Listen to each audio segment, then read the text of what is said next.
Welcome to SkyTeam's The Corporate Bartender. If you work in HR or make people decisions in your organization, this is the place to be. Now pull up a stool, belly up to the bar, and join us for The Corporate Bartender. Well, welcome everybody. Welcome to Corporate Bartender, episode 50-something. What are we, 52? 52. 52 times we've gotten together to hang out. And today's going to be a good day. We've got a guest today. We've got Laura Chapin, and she's going to talk about leadership development in these crazy, crazy times. We've got our news. We've got framing question. We've got Q&A. We've got funny stuff. It's going to be a good day. It's going to be a good day. We've got Mark put his Avs jersey on. Nice work. Excellent work. That's awesome. So, Mark, as one of our newbies today, why don't you say hello to everybody, tell them who you are, where you are, what you do, and one fun fact about you. Okay. Mark Russell, here in the Denver area. So yes, we are all trying to survive through the smoke and the haze. I've known Morag since 2008 when she did a leadership training for our organization at eCollege, and obviously a big ally and evangelist, and drink the Kool-Aid on Cultivate and all things there. So I'm glad to be joining. Just excellent.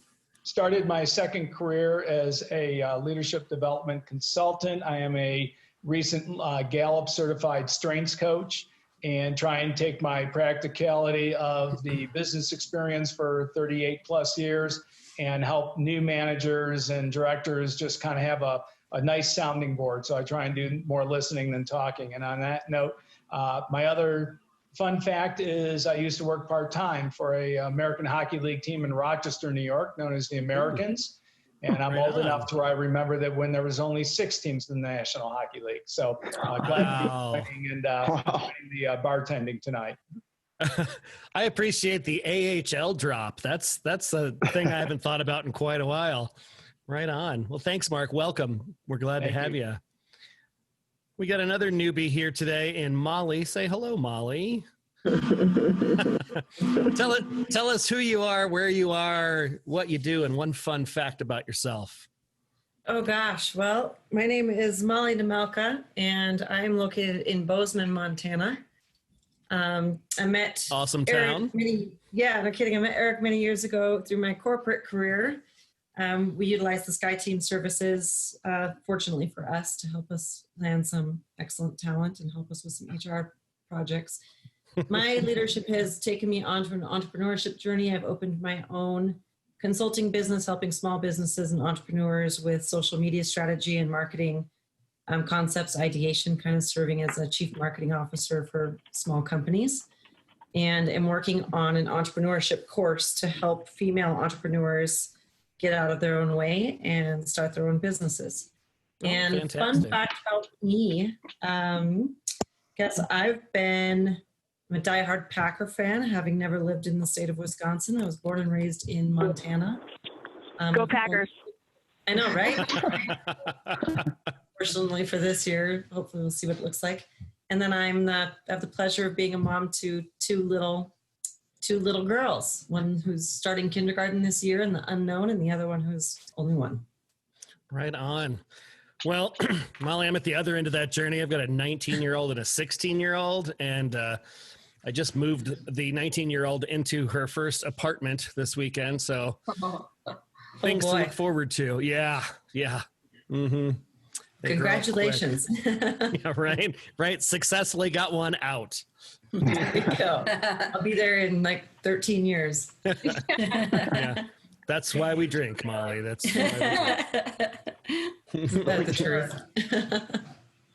Awesome. Well, thank you and welcome. It's great to see you again. Got Mike Namath on the line. Hey, Mike, how you been, buddy? It's been a long time. I'm good. I literally just got off the bike, so you guys are gonna have to look at my profile pic instead. I'm a mess. Yeah, no, I've been on a couple of these, but it's been spread over many months. So happy to join in. Yeah, welcome back. It's good to hear you again. Yeah. Hey, Molly, you mentioned your entrepreneurship course. Is that live? Is that something that we can share a link with to our network of folks for you? It's not yet, but I would love it when it is. Yeah, I'm please currently do. working on it, running it through a beta team of female entrepreneurs here in Bozeman. And then we'll hopefully have it live here in the next month or so. Yeah, when it's ready to rock, let us know. We'll put it out on our network and up on our website. We've got a bunch of resources. We've got the TCB website at skyteam.cloud/TCB. We've got the Bartender Network, which is the-corporate-bartender.mn.co. And it's a cool little walled garden kind of social networking site, but it's just us. There's I think we're up to like 70 people in the Bartender Network now. So if you're new and you're interested in any of those things, by all means, just hit me up. I'll shoot you the links, and you can find them in any video on our YouTube channel. I did put up the video from the Eric Isle interview today, so that was super fun to go back and watch. So that's up on the Sky Team YouTube if you guys want to check that out. That was a super fun interview. All right, let's get straight to the news. So, Yvonne, one of this first news item is right out of your organization. Their top left, COVID-19 vaccines could become mandatory. This is a National Geographic article. And there was another one that I saw in USA Today, an opinion piece about forcing workers to take the COVID-19 vaccine, which is a thing that I hadn't even thought about. And we talk about HR challenges in COVID times just about every week. HR folks, what are your thoughts on forcing workers or making vaccines mandatory for employees, or, to the National Geographic article, getting a seat at a restaurant? Well, since you mentioned my company there, honestly, we have a hard enough time getting people to take flu shots. So I think, that's a hard pass. But if they do become available, because we do have a medical unit that is a part of our organization, because we have a lot of travelers, we will be one of the first to offer it to people free of charge if they want to participate in that. Yeah, that's interesting. I didn't thought about your high number of international travelers. Would you guys consider making that something mandatory for travelers, or would it just be voluntary, do you think? Everything that we do, unless it's required as a point of entry into a specific country that they're going to, we do not require. But we do provide a lot of great information about the pros and cons of either having it or not having it. And if you choose to have it, we don't. We give you the option if you want to travel, and that's for any vaccines. Or we let you know, here are your risks. Good luck. Right. Good luck. Well, and sort of near your neck of the woods, Yvonne, I saw this article here that Virginia is the first state to have coronavirus workplace safety standards as a statute. And I read through that. I'll put links to all these articles in the notes when I post the video from today, just so you guys can all get in there.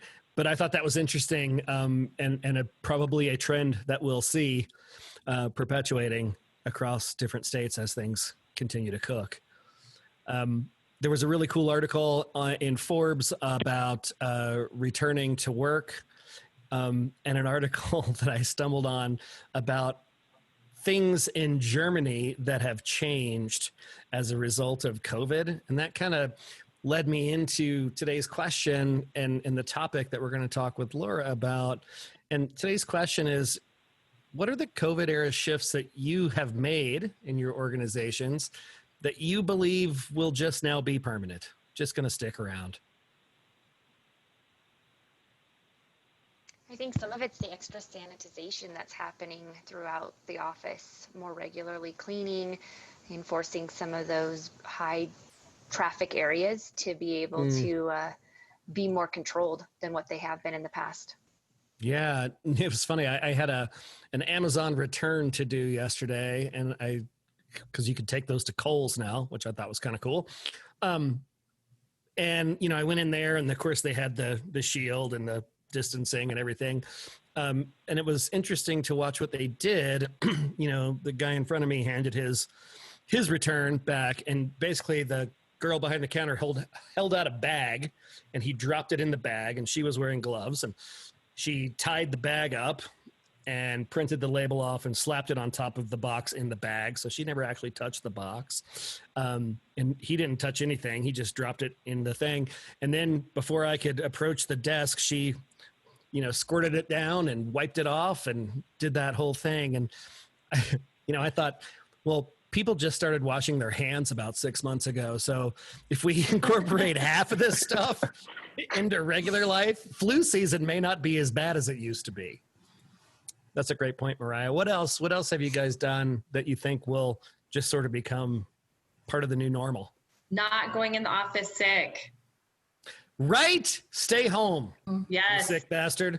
You have people with allergies now that sneeze and they're like, I swear I'm fine. So I think it's going to change. So funny story, yesterday as I'm getting my son to school, we get right on to the grass where they're meeting everybody and the teachers, and he sneezes. And I'm like, oh, no, you can't sneeze. They're going to send you home. Get him out of here. 14 days. You're out of here. It's scary. It's just, you can't sneeze. You can't cough. In Colorado, we're bombarded with the smoke from the fires of California and Colorado. And so allergies are through the roof, or bad breathing, and you can't cough, breathe, or sneeze. Forget about it. So I do think temperature checks, either before going into work, I think also before going into an establishment, you're probably going to see some type of infrared, something as to someone have a fever. I think we're going to start seeing that more and more at airports, international. I think that's just going to be a way of life. I was in a call 2 weeks ago where a company, and they shall remain nameless, the head of HR had his infrared, thermometer, and he was walking around just doing random. And I'm like, oh, dude, that is not good. I'm like, that's just not good. But hey, to each his own. And that was the food industry. And that's kind of, maybe I should be thankful. So we'll see. I've seen three things. My youngest is a preschool director. My oldest is a third grade teacher. My wife's at a middle school. So all the precautions that they are taking, but the one thing they've all chatted about is now the parental responsibility, and they need flexibility at work for when their kids are sick. And normally they would send them to school. Then they would get sick, sit in the nurse's office, you'd have to call them. So that's one shift. Second one is, in my previous life, I was in a physical asset tracking organization. And seeing technology yesterday where now people are either able to wear a watch or a key fob on their person. And now there are applications that will say if I'm encroaching within 6 or 8 feet, and setting off little alarms and buzzers. That way you can say, okay, let me step back. So I think there's a lot of things that people are going to start looking at for those organizations that have to be in a building, a facility, a warehouse, to try and keep people safe. Yeah, that makes me think of the conspiracy theory of Bill Gates and the COVID vaccine that's going to microchip you and track you. So people don't want to take it. Yet we all carry these around all day long in our pockets. Google is very clear about where we are and what we're doing. And to Mark's point, right, our employer may be as well, right? It just in our work environment for sure. Awesome. And I may have missed, by the way, my sincere apologies if you've already had this conversation, but if you've already shared in this group anything about what are you thinking about for daycare, where those that are single parents or otherwise, their work hours are disrupted, any creative things that you're doing around daycare solutions, I'd love to hear more. And it doesn't have to be now. If you want to reach out and send me something, I'd love to hear more. Yeah, just quickly, we are researching I'm not sure if they have it in your area, but it's called care.com. Yeah, and looking at offering either signing up as for a corporate membership or allowing people to sign up for those services and reimburse them up to a certain amount of money if they need to get childcare in the house, or if they need to elder care, childcare, or tutoring or anything like that. Yeah, that's something we're definitely seriously researching right now. What about your EAPs? Are they providing anything? Because under normal circumstances, most of them provide elderly care or child care assistance as well. No, they are. And we're referring everyone pretty much on a daily basis to the EAP for assistance finding those, but it doesn't help with the financial burden of it. And so what we're going to do is offer a reimbursement for services rendered, so to speak, or memberships to these specific organizations to get more personalized care as well. So just another option.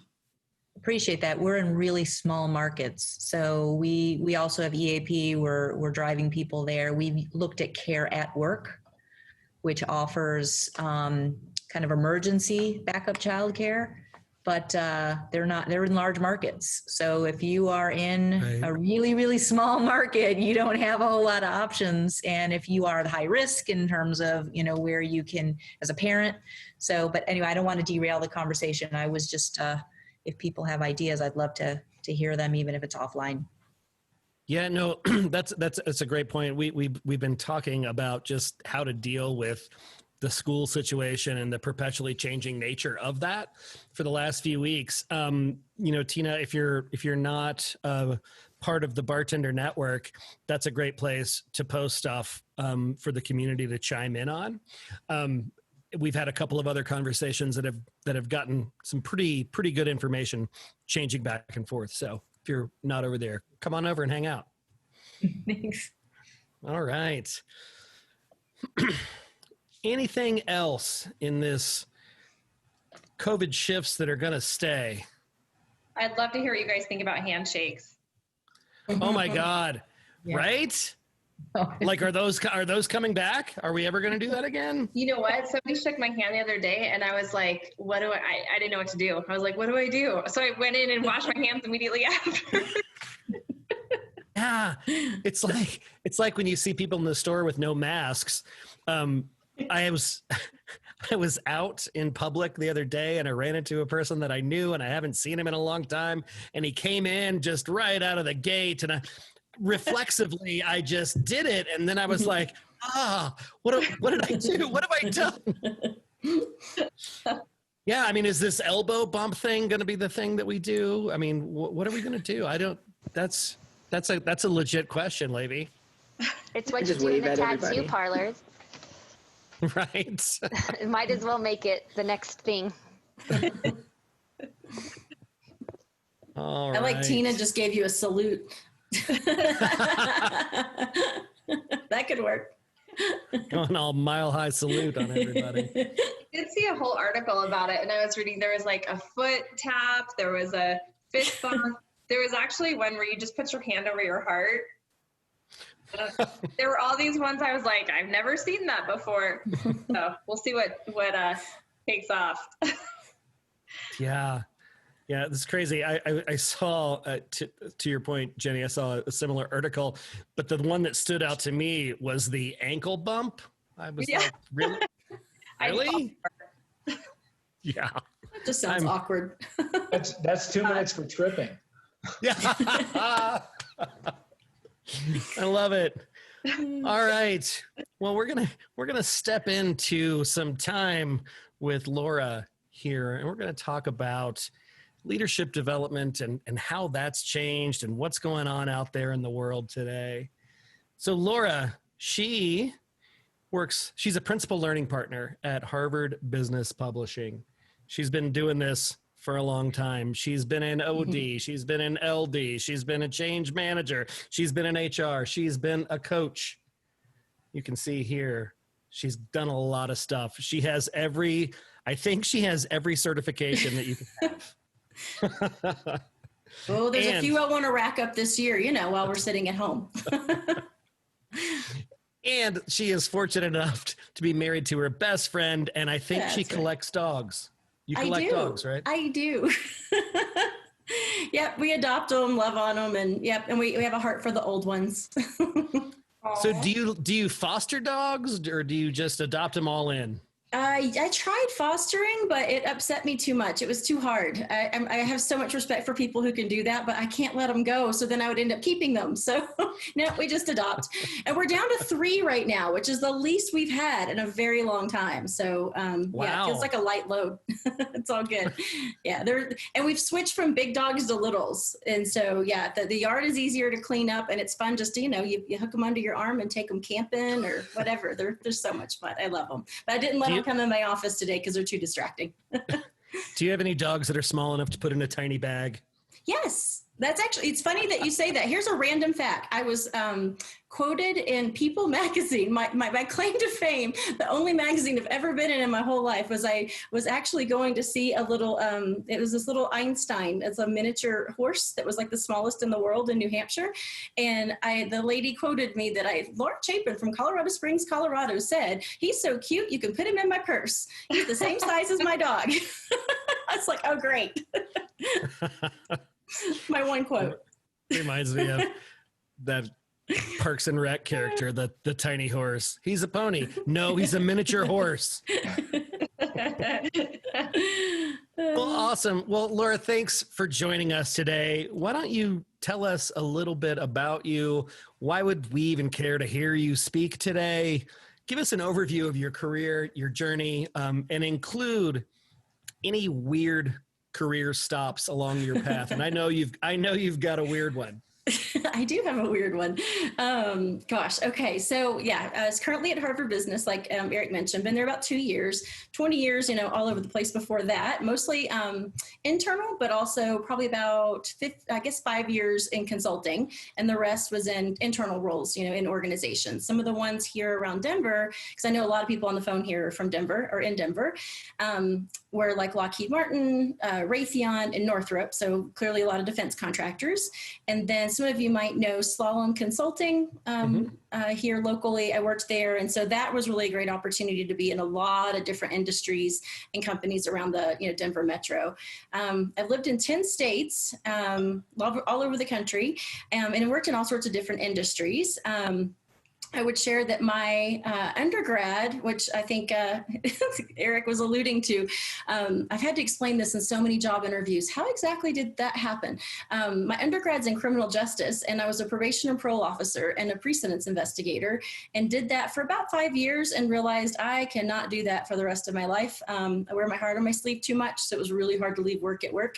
And I always said the felons weren't really the problem as much as the system. And so I decided I was going to have to find a way to make a difference and do good things in the world that was not my full-time job. And so I, like we often recommend to people, right, in our field, I went to a career counselor. This is in the 90s. And so I did, how many of you back in the day did What Color Is Your Parachute? Do you remember that book? It would help you with your career stuff. And it opened up. Yeah. So I did that. I went to a career counselor, did a bunch of informational interviews, and this whole world of like L&D and OD and training and HR for the first time surfaced.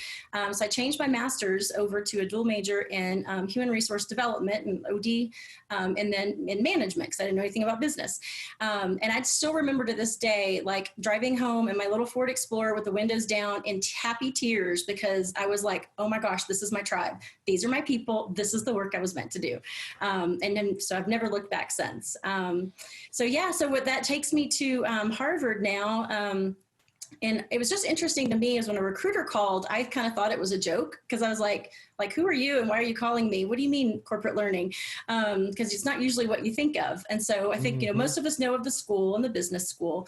And again, I know this is cheesy, but it's, it's the best way to see people. So like show of hands, how many people read Harvard Business Review? right? So most people know HBR. So that's one part of our business under Harvard Business Publishing. So that's, one arm. The other arm is if you've ever done a case study or a simulation in business school or a university or even in a corporate setting, chances are it came from another part of our business, which is higher ed, where we do case studies and simulations and all that kind of good stuff to equip professors and leaders in that space. And then I've purchased many of those. Yes. And some of them are really tough. And then I'm on the third arm, which is corporate learning. And so what we do is we have two different online platforms. If anybody's heard of Harvard Managed Mentor or Harvard Managed Mentor Spark. Spark is our newest online platform that's really cool. It sits on Degreed, and it's more of an LXP experience. And then we also do blended learning and virtual learning. And so my role as a principal learning partner is basically to lead a portfolio of accounts, all the way from the initial architecture, then the design, and then the actual execution and delivery, overseeing a team who makes that all, brings it to life and does the real work of, executing on that and implementing it for our clients. So that's my role. I would say for today's conversation, it doesn't have to be Vegas rules, but I would say a disclaimer is I'm not officially representing HBP today. It's more of a, casual chat. Obviously my insights right now, that's kind of the world I'm living in. But just, that's always kind of give that disclaimer if we're not doing like an official HBP, event. You should say it. You should say it really fast and really low like this, like really, really those commercials. Yes, of course. Really tiny print. So awesome. Yeah. You mentioned one thing there in your open. I just want to make sure everybody caught it and knows what it means. You said more of an LXP experience. Can you talk about that for a sec? Yeah. What that means? Yeah. Long story short is, we think of like so many of us grew up in, show my age, the days of the LMS, when we remember when those very, very, very, very first started coming on the scene, and LMS was the big thing, right? And like commonly right now is Cornerstone and Workday and others. And then the LXP experience is more of learner centered. Tends to be really dynamic. And a lot of times I see that in our clients, the LMS is more compliance driven a lot of times, and it's certainly got its great place. A lot of robust reporting and can talk to a lot of systems, whereas the learner LXP learner experience often tends to be still reportable, but a little more learner driven. And sometimes the reporting is, a little bit different or may connect to systems, the back end systems a little bit differently. That's the long and short of it, how I would describe it. What would you say, Eric? You probably have a better description. No, I think that's great, right? I mean, it's for me, it's the shift in focus from being on the learner. From being just a repository of stuff to being learner centric. Yeah, for sure. Often really curated and different ways of navigating that you wouldn't have found in the LMS. I think there's a place for both, but I'm a little partial to the LXP experience myself, my own learning style. But yeah, so there's a place for both, and a lot of our clients have both. Yeah. So from this perspective, in your current role, right, you get to see inside a lot of different organizations. Tell us what you're seeing shift from a leadership development perspective. What are the things that are changing in this crazy time? Well, I had a feeling, knew you were going to ask that. So I actually jotted down a few thoughts just because I thought this was interesting that we just did our annual partners meeting this summer where we bring together all of our largest accounts and kind of as a thank you, and also combined learning where we bring everybody together so they can network, we can tell client stories, they can hear from thought leaders and faculty. And then we also did a lot of interviews across executives, HR, L&D, people like yourselves, right? And business and the business side leaders, really trying to understand what is going on in your business, help us understand how are things shifting and changing. And so those through the interviews and just through our day-to-day work, I had jotted down a few thoughts on kind of what we were hearing, and no surprise, right, is it's both a combination of what people need to learn is changing, or the emphasis, and also how they're needing to learn is shifting. And so I think you guys are probably all facing that exact experience in your own workplaces. And so what I actually jotted down, I'd love to hear if these resonate for you guys, is some of the top ones. So I was going to start with kind of leading the business. Under that bucket, the three top things we're hearing right now is all around building digital fluency and enabling digital transformation, right? Because the COVID has shifted everything. Like people had their digital plans and their transformation that might have been scheduled to happen over the next 1 or 2 years has all been accelerated. And so moving more digital in service of their clients and their employees at a lot faster clip. So that's one. I wonder how that resonates for folks. Are you seeing that a little bit? Yeah. Yeah. It's interesting. We have a client who, on their vision document for 2025 was to have an established remote workforce. Yeah. Done. Right. I mean, that box is ticked. And it was just interesting because we actually facilitated a strategic planning session for them. And it was just interesting listening to the IT leader talk about all the things that, he had been planning for and thinking about that he had to execute in a matter of days versus a matter of years. And just that sort of shift on the dime mentality to, I love your term, digital fluency and digital transformation. Yeah. It looks like Mark just chimed in with a question. How do you define digital fluency?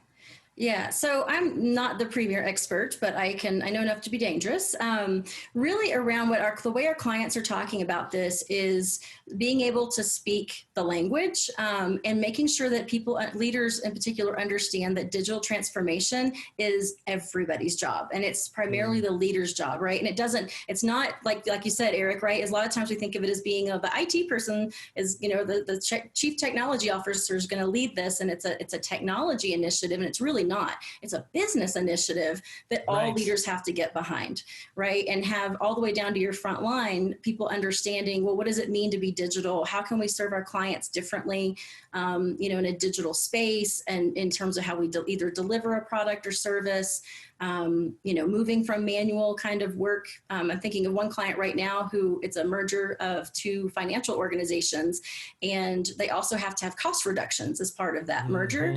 And so they're saying, well, on top of COVID, now we also have to have all this, cost savings that is a result of the merger. So we need to get digital faster. And then COVID's just adding to that. So it's mainly helping leaders understand what is that mindset, skill set, and shift that they need to do for themselves and for their people to work in a digital world versus kind of the way things used to be done, if that makes sense. Yeah.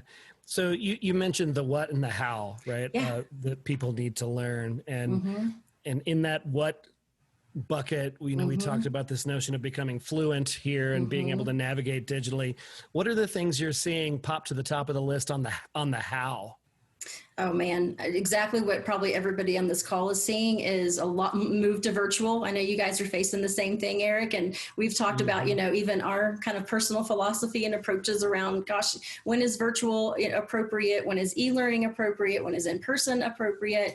And in this day and age, we don't have the option for face-to-face. And so how do you have the most robust experience through a virtual, type of environment? So the how is all about how do you make that meaningful, engaging, fun, interesting, and getting your audience right, your class size right, and using the technology that's available to make it really, engaging. Everything from, polls and Mentimeter and chats and offline types of experiences with small groups to be able to, really develop those closer relationships. That's I would say that's the primary thing. And it's just been interesting to see that there are certain clients or even industries who've been really resistant to that over the years. Yeah. And just like everything else, all of a sudden, I think it surprised even them. One, that they can do it, that they're getting the support. And then when they do, that the feedback is actually really pretty phenomenal, that you can't just simply take a face-to-face and go, oh, I'm going to deliver it in the exact same way, but virtual, right? You have to make changes to your delivery. And I think that's the biggest mistake. And so people like yourself, Eric over at Sky Team or us, I think hopefully, I think what we're bringing to the table that is surprising clients is, oh, wait, yeah, this can actually be really robust and engaging and fun, and not, sitting in front of a laptop staring at a screen. For sure. We have tried so many things in the last 6 months. And, you know, we've sort of settled into a couple of grooves with technology solutions, with different approaches to small group work that have really worked really well. Things that have translated from the classroom in a way that I, A, didn't expect, and B, going back to the framing question, some of this stuff we're just going to keep, right? We're just going to keep doing it. You know, we've been leveraging technologies like Mentimeter, you mentioned. We've been using a lot of mural boards. I don't know if you guys are using mural boards. They're like super Google Jamboards. And we can create some really compelling experiences for digital and leave it in a place where people can go back to it, which is really kind of cool. Yeah, because I think the cool part you're calling out there, Eric, that's the other thing we're seeing is really big is the social learning component, yes. You know, that people can still do. And so we're accomplishing that through things like you just mentioned. And I'm sure you guys are doing the same thing where, you know, using Zoom and WebEx, but even like integrating into Microsoft Teams or, you know, whatever kind of communication tools that they're already using those also for as part of your learning community. I think that's been really big. We've noticed this shift, and tell me if you're seeing this as well, with clients having a bigger appetite for more programmatic type of stuff, less one-off jump in and deliver a class, but more programmatic offerings. So like our bread and butter right now is doing manager essentials programs and leadership academies. So these are multi-month programs that used to start with a, you know, like a 2 or 3 day workshop. And now we do what we call launch week. So it's an online offering, a webcast every day that week for a predetermined period of time. But to your comment on social learning, after that event, there are follow-on events, but there's an expectation that there are small groups, we call them peer learning circles, that have tasks to go do and things to report back on in those follow-up sessions. You know, that used to be probably, I don't know, 15, 20% of what we did. And I'm going to say that post-COVID it's probably 50% of what we're doing. In several different contexts. Are you seeing more programmatic buys or more long-term engagements in this, or is that not on the radar? Yeah, absolutely. I think in terms of even what we kind of tend to say yes to is more programmatic. Like we have 6 design principles that we kind of live and breathe by. And certainly, you know, there's always a way to massage that depending on the client's needs. But one of them is learning over time. We know that event-driven learning just doesn't stick. And it's not going to have the stickiness. It's not going to, you know, create the behavior change and shifts that we really need. Right. So we tend to do programmatic things anyway. Like you said, where it's truly learning over time and, you know, a combination of learn, practice, and reflect. And so I just think we're seeing that embraced just as much or even more. And in some cases, even right now, I've noticed some clients are asking for programs to be even longer than they used to be, like maybe a little bit lighter touch each week, but a little bit longer so that people are still engaged in the learning, but it also gives them that breathing room they need right now in a COVID world where they're probably, you know, many are juggling full-time work and childcare and school and, you know, who knows what else, elder care. And so finding ways to also be sensitive, because it always goes back to, you know, we try to use design thinking, right? Of really putting ourselves in the shoes of the learner. And as we do that, we realize it needs to be robust and challenging, but it's also got to be something they can manage and even have the mind space, you know, right now to take on. And I think a really good example of that, which I was really surprised, of all people, I think it was Mount Sinai, who out in the East Coast, absolutely in the throes of COVID response, including physician leaders, they could have put their program off and said, whoa, hold the phone, we can't do this right now, too much, right, for this particular you know, audience. And instead, it was really fascinating and really moving actually to hear the executive tell the story. He joined one of our calls and talked us through what this looked like and the difference it had made for them and why they chose to go full steam ahead. And it was pretty fascinating because they could have made the choice and said, now's not the time, we have to wait. Right. And instead, right, they looked at it and said, if ever there was a time for strong leadership and being able to work through ambiguity and chaos, now is the time. So we need to give them the tools to do that. So we just had to make sure that the methods met them where they were in order to make that successful. And it's been great. It's one of those, like heartwarming stories where you hear about it and kind of go, oh, wow, these are like actual heroes on the front line, right. Helping them. So it's pretty cool. That's awesome. So when you think back over your career, your time in consulting, your time building and delivering leadership programs, or just seeing them created, what are the lessons that have served you the best over the years? Lessons learned. I think, it sounds a little bit cliche almost, but I think two things come to mind for me is just this idea of, we all talk about it now as growth mindset. We didn't used to talk about it that way, right? But thanks to Carol Dweck, she gave us a great framework and a way to think about it. But it's just ongoing learning, and this idea of a growth mindset, I think, is huge. Because whether it's as a coach and I'm trying to help someone through their own growth, right? Or as a consultant or as a leader myself, I know that that's just the number one thing that always comes to mind. And that really hit me. I know even a couple weeks ago, Professor, if anybody's seen Professor Francesco Gino, she's fantastic. She's got a really good book on rebel talent.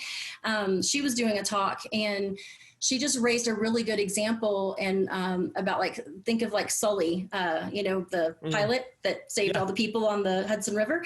And she had used a conversation with him as one of her examples of here's a perfect example of somebody been flying for 30 years, right? And he could totally have just thought, yeah, I've got this, and, I've got my gray hair and my suit, and I'm getting close to retirement, and I don't have anything else to learn. And instead, he basically talks about how he had a growth mindset. He had to do something he had never done before, and it literally resulted in lives being, saved. But he had to learn on the fly and learn in the moment. And so to me, that was really humbling and just a really good reminder. I think the other thing that comes to mind about that, I guess the only other thing, especially for those of us on the phone, is knowing that we have to model that, because that's our job. So much of what we do is HR and development and talent. And if we don't model that, how can we expect people in the organization to buy in, right, to this need for a growth mindset and innovation and creativity and failure and risk and continuing to try to do things, something new. And just the only other one that came to mind for me is just that what you're doing right now is this power of inquiry, right? And questions. I'm a question asker. And then when I got my coaching certification about 12 years ago, that changed everything for me. And I said, if I never coach another day in my life, that will change how I lead and have conversations with friends, with clients, whoever it is, with learners, because that's to me where the magic happens, is to ask really good, powerful questions and help people find their own answers. The certification I did was through CTI, and they talk about, that your client is creative, resourceful, and whole. And your job is to help them, uncover their potential and their right answers, and not to give it. And I think that that's the most powerful learning. So yeah, those are the top two that come to mind for me. I love it. And you're speaking Ruby's language right now. Oh, yeah? Hi, Ruby. I'm going through that certification there you are. as well right now, as I'm just getting close to taking the last class and then the 6 months. But yeah, like you're doing the balance, process, fulfillment. Is it still in that order, or? Yeah. Cool. Oh, we should talk sometime. Yeah, look, I get I'll reach out to you. Sorry. I'm such a dork. I have the goosebumps because that literally that program changed my life. It's why I live in Colorado. At the time I was living in Northern Virginia, about to get married, and we were both, in our mid 30s, trying to figure out what do we want to do? What's important? How do we want to create this life together? And I got a lot of values clarification from that program, and I made major life changes as a result. So thanks, CTI. That's awesome. Yeah. And the cohort of people that I went through were still close today, because you get so real and raw with each other, I think, is the other thing, right? Is that power of authenticity and real relationship would be another lesson that honestly came from that experience too. Yeah, and I just love you mentioned the power of questions and inquiry. It is so powerful, and I just, in general, didn't really think that way, or when I spoke with people. And that's actually a hard thing to do all the time. Yeah. Instead of bossing people around. Exactly. My husband will tell you I still boss him around. I still boss him. You got to have an outlet. I should ask him more questions. Awesome. Well, hey, Laura, if we could do one thing to improve our own quality of life, right, during these crazy, perpetually uncertain times, what would that be? How should we show up differently? Oh, if I had a perfect answer for that, I'd probably just bottle it and never have to work again, because it's a hard answer. But I think, again, kind of going back to it's kind of some collective wisdom at that partners conference that I was mentioning a moment ago. What came up over and over again from all several hundred people who were there, participants, staff and faculty, it didn't matter who, over and over and over again, the main theme was wellness. And just taking care of ourselves as people and as leaders. And it's that whole proverbial oxygen mask, right? You got to put that on yourself before you can help others as a leader.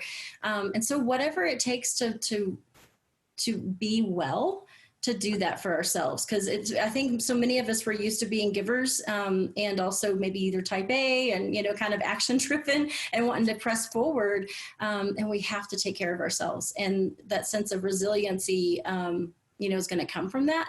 So I think, I think the main thing for me, and I know even some of our articles recently, is trying to pay attention to recognizing that just because one way of wellness works for your husband or your spouse or your peer or your sister works for them, that's great, but it doesn't mean it's the one for you. You've got to find the thing that fills you up and not feel goofy if that's what it is for you, right? Because I think there's like spiritual, mental, physical, all of that.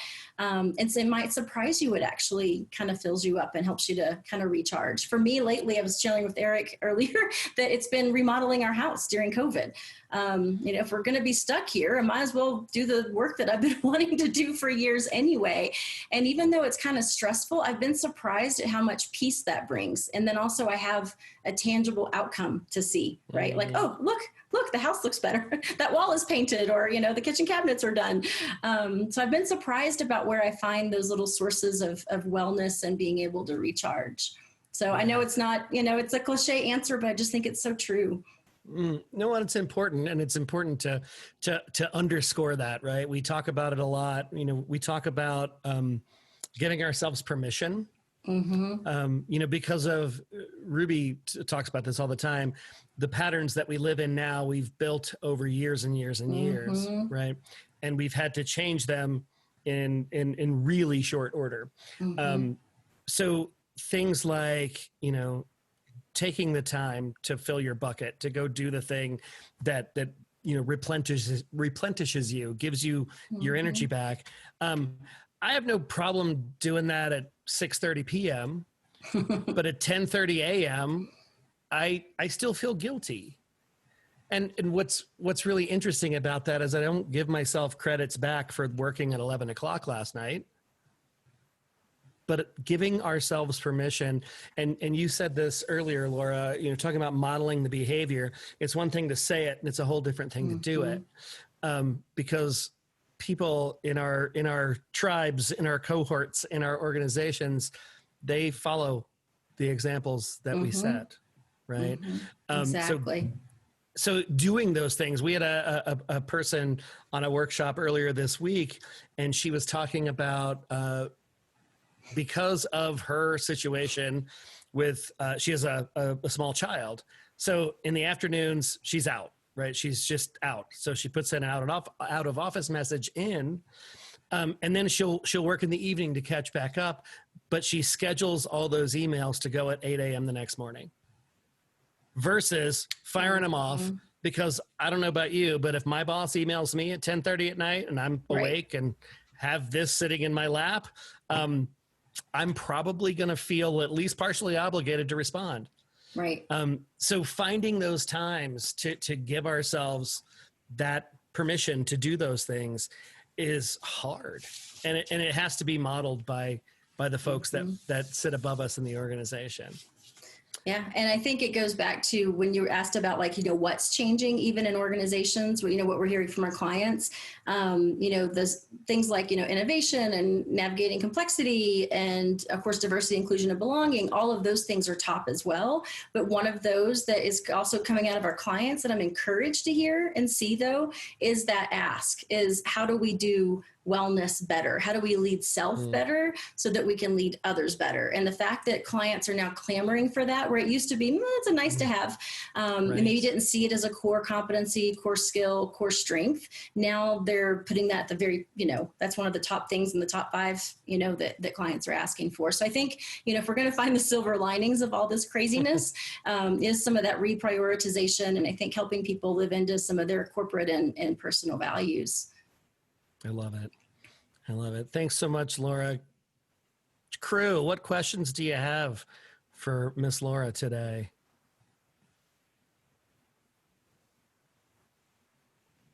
This is where you have to wait longer than you think, Laura.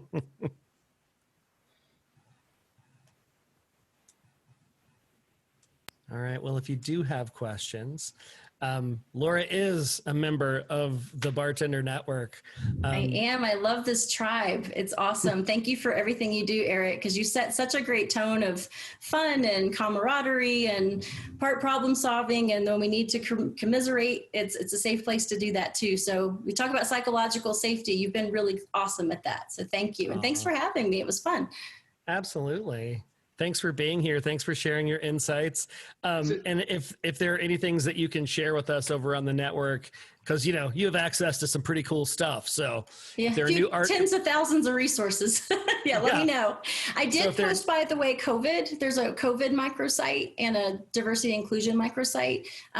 So if y'all haven't already seen that, I can repost them. But those are things that are not behind the paywall. We're just trying to meet, kind of live into our mission of helping leaders. So I can repost those and there's some other stuff. But yeah, so I just want to make sure and call those out. Awesome. Cool. I do have a question. Yeah, go ahead, Mark. Hi, sorry, and for whatever reason, my screen video froze, but Laura, thank you for joining. And the question I have is, obviously, as senior leaders are looking at some of these shifts and transitions, what is this being pushed by their employees, their staffs, their managers and directors? What are you hearing from, I'll say, the core people that are going through these programs? It's a really good question. And I think what I'm finding is, at least what I'm hearing from my current clients, is that it really varies. And I know that it sounds kind of like a lame answer, like, I was non-committal, but I think it just really varies because of the corporate culture. Some of those that are more hierarchical in nature, it is very top-down driven. Some of those that are more collegial and team-based and less hierarchical, they're using really creative ways to listen to their employees and find out what they need. Everything from, YouTube channels and videos to, listening, tours that are virtual, Slack channels where they're hearing from people. I know one organization, for example, they're using a diversity inclusion vendor where people are also able to give feedback and input that's completely anonymous, and people are really trusting of that. So I think I'm seeing it in different areas, but as you might guess, Mark, a lot of it is top down, right? Where leaders are, more senior people are driving it because they're the ones who also hold the budget, who can come to us and say, hey, I've got a need, and how can you help? So it's a great question. Yeah. Awesome. Any other questions for Laura? Because if not, we're going to get on to the funny stuff and get you guys out of here. Well, I'll tell you my favorite cocktail, since I know you always do the cocktail at the end. Whoever wants to meet for a margarita once it's safe to, get together, let's do it. I'm down. Let's do that for sure. Thanks. Right. Thanks, Eric. Thank you, Laura. Thanks for coming. So before I even do the funny stuff, Levy sent me one on the side, and it basically just said, I'm asking you to wear a mask, not a Nickelback t-shirt. Nice. All right. Today's funny thing number 1, stock up on homeschooling supplies here, above the wine. Perfect. Luke, help me take this mask off, but you'll die. I have rights. I'm done with y'all anti-maskers with the Germex and the squirt gun. And my favorite one from today. Oh, no, not my favorite one. The second to the last, the penultimate. Think 2020's been hard on you? Look what it's done to Eminem. And my favorite one of today. Man walks into a bar, orders a Corona and 2 Hurricanes. Bartender says that'll be 2020. And today's semi-quarantine cocktail is the CDC guidelines. It's a riff on the gin mule. So you need a handful of mint leaves. And doctors are like, I'm sorry, what? Some lime juice, testing, schmesting, little simple syrup, go lick some doorknobs, some gin, quarantine or not, it's up to you. And then top it with some ginger beer, because what the hell, it's 2020. Muddle it, shake it, strain it, top it, throw a sprig on it, and drink for breakfast or whatever you do in the morning. That's awesome. Guys, thank you so much. Thank you, Laura, for being here with us today. It's been awesome. I love my Wednesday afternoons, and I love this crew. If you're not over on the network, please join us over there. We'll get to your question about childcare and stuff over there, Tina. Look for some posts by Laura. Some cool resources that we put out there before, but I think to her point, it'd be good to revisit them. It was great to see you all. Thank you so much for hanging with me. Thank you. Bye. Thanks. Thank Do you. the Zoom wave. Thank Have a you. good rest of the week. You too, guys. Bye. Bye, thank you. Thank you so much for joining us today. If you had a good time and learned a thing or two at today's happy hour, please share it with your friends. If you want to join our tribe, head on over to skyeteam.cloud/TCB or email us at info@skyeteam.com. That's SKYE team.com. Thanks again, and remember, you've always got friends at the Corporate Bartender.